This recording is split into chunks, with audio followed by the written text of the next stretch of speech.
Hola amigos, gracias por estar nuevamente con nosotros en el segundo programa de Sin Pretextos, desde los estudios de BPI en el Doral, en la ciudad de Miami, la Gran Miami, como la conocemos todos. Pues bueno, hoy tenemos un tema interesante. Vamos a hablar de la prensa. ¿Cómo nos miran estos gobiernos, el de Venezuela, de Cuba, de Nicaragua, a los representantes de la prensa? ¿Por qué nos quieren callar? ¿Por qué nos llevan a autocensurarnos? Para hablar de ello tengo un panel espectacular con Marielena Labot, a quien quiero muchísimo. Gracias, una Alejandro. gran periodista, fuimos compañeros muchos años. Ustedes en Venezuela, los que nos siguen, lo saben.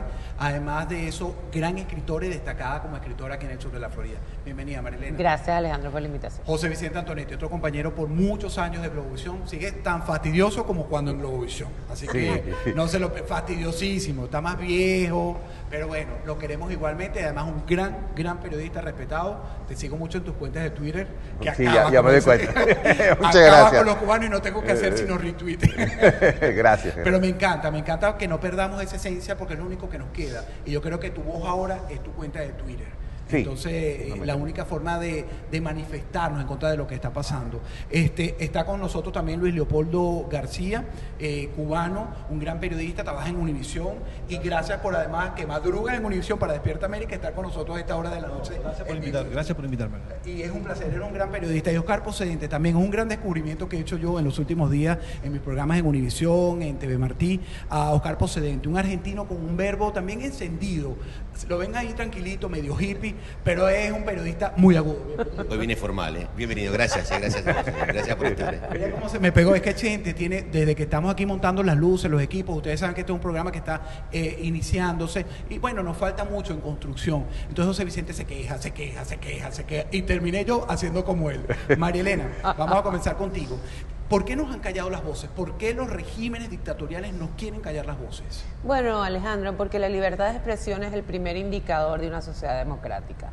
Lo que está pasando con todos nuestros países de la región que están enfrentando el totalitarismo es que la primera baja es la libertad de expresión, la primera baja es la relación de intermediación que tiene el periodismo con la sociedad para pedirle cuentas a los gobiernos. Sencillamente a los gobiernos autoritarios que están haciendo lo que les provoca, que están violando las instituciones, las leyes, la Constitución, no les interesa tener la interlocución con los medios y punto. Ese es el primer indicador. Yo estoy segura que en muchos de nuestros países, como en Venezuela, por muchos años, los medios de comunicación junto a la iglesia, por ejemplo, eran las instituciones de más credibilidad. Ahora no aparecemos, ni siquiera, en Venezuela. Y hay muchos otros países, lamentablemente, al día de hoy.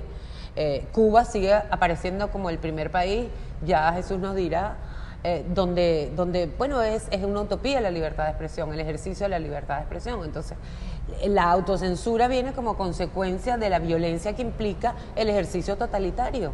Así te cambiaron el nombre, pero te está viendo como Ay, me decía perdón. Jesús, Luis Leopoldo García. Pero Luis, no importa. qué pena, Luis, qué Repítelo 3 pena. veces, Luis Marielena. Leopoldo, no, ya no se me Luis olvida. Leopoldo. Oye, se me olvidó, en esta emoción de estar compartiendo con compañeros de toda la vida y con amigos, dar las gracias a nuestros patrocinantes, a Saude Toyota, el líder de la garantía, y es un dealer donde lo ayudan al venezolano que se viene aquí al exilio. Gracias a toda la gente de Saude Toyota y a Boris López en particular. También a la gente de Difetours. Anita Cavalieri no nos está viendo ahora, está de tours ahora por Europa con todas las quinceañeras. La mejor recomendación para que envíen a sus niñas, de verdad, con una garantía de que van a ser cuidadas, bien tratadas y que el dinero es bien invertido, porque no hace triquiñuelas para no ofrecerles lo que vende. De verdad que es lo más maravilloso. He hecho 5 tours con ella y son maravillosos. Y esta decoración de los amigos aquí de Miami Decor Solution, aquí muy cerquita, muebles, antigüedades, lo que ustedes quieran, a Sergio, su esposa y su hermana. Gracias por permitirnos tener estos muebles tan bonitos que mensualmente los vamos a ir cambiando. Ahora sí, Luis, no es Jesús. Es realmente lo que dice Marielena, el tema en Cuba, la prensa. Los callaron desde el principio para que nadie supiera.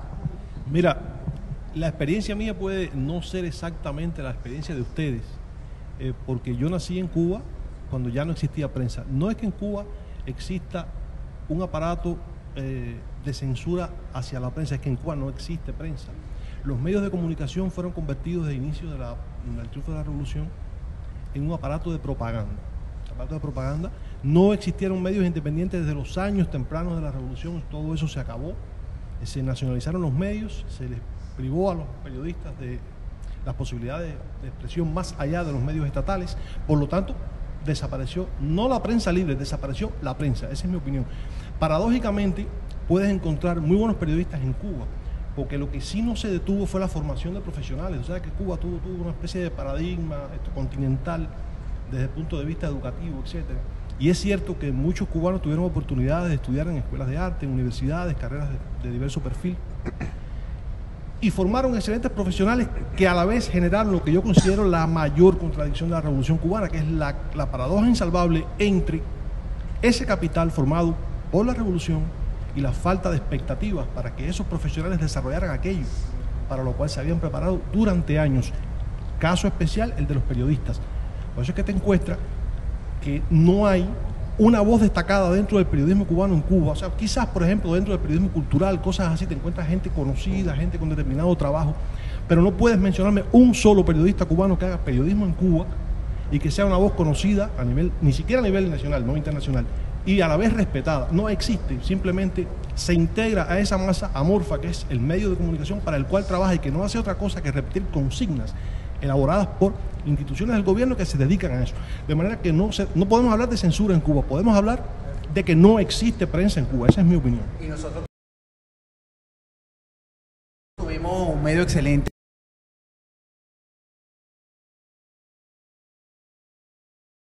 y medios excelentes en Venezuela, José Vicente.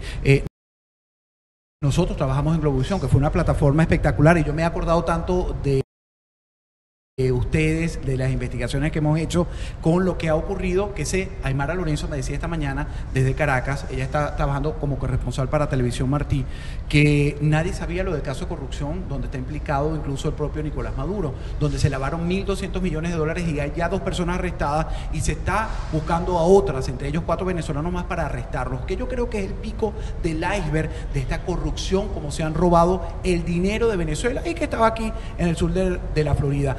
Incluso allí está Raúl Gorrín, que fue quien compró en el 2003 a Globovisión, un canal que era donde nosotros nos volvimos el contrapoder de Hugo Chávez en algún momento. ¿Qué dices? Bueno, yo sí creo que los gobiernos, empezando con Cuba, y encontró tierra fértil en Hugo Chávez, siguiendo con Venezuela, que fue el gran experimento, un país próspero, la democracia más antigua quizás en América Latina, y boyante. El experimento funcionó, se fue chupando poco a poco el país y se ha extendido en América, con algunos altibajos porque, por ejemplo, Brasil perdió el poder Lula da Silva, independientemente de que sea favorito si le permiten lanzarse a la candidatura. Retrocedieron en Argentina, aunque en Ecuador ganó Rafael Correa, pues el vicepresidente de él, que es Lenín Moreno, cuando se convirtió en presidente, pues prácticamente se le volteó. Se mantiene en Nicaragua, un poco lo que es el foro de Sao Paulo. ¿Cuál fue la intención? Evidentemente, al tú controlar los medios, tu verdad es la única que existe. Y al ser la verdad tuya la única que existe, pues tú empiezas a manipular con el paso del tiempo a la población. Entonces, en el caso venezolano, tiene 20 años el chavismo en el poder. Para que una persona recuerde lo que es la libertad, tenemos que hablar de personas de 35 años de edad. Porque en ese entonces tenían 15, para que tengan un poco más de noción. Sebastián y Nicolás, que están aquí, no saben o no sabrían que es eso en Venezuela. Tu hija tampoco, María Elena, ¿no? Ahora fíjate, volviendo al tema de Globovisión, fuimos un canal independiente y nos fueron censurando o nos fuimos autocensurando. Aquí estamos hablando sin pretextos. Yo no creo que nosotros nos autocensuramos. Llegó de la noche a la mañana y se produjo una venta, ¿ok? Que el personal no conocíamos la venta. O sea, se sale a través de otros medios de comunicación la información y eso se produce internamente un murmullo en los pasillos. ¿Qué está pasando? Es cuando nos enteramos, cuando nos dan la cara, cuando nos dicen estamos vendiendo el canal, que yo lo justifico. ¿Y lo justifico por qué? Porque en el 2015 se vencía la concesión y no se le iban a renovar. Un canal que tenía 8 multas millonarias, porque cada vez que pasaba algo en pantalla, pues multaban el canal para buscar estrangularlo. Vamos a hacer una pausa y seguimos hablando de ese tema. Si nos autocensuramos, ¿nos dejamos autocensurar o qué pasa? También está Oscar Pocedente, pero hacemos una pausa breve. Regresamos enseguida con más de Sin Pretextos.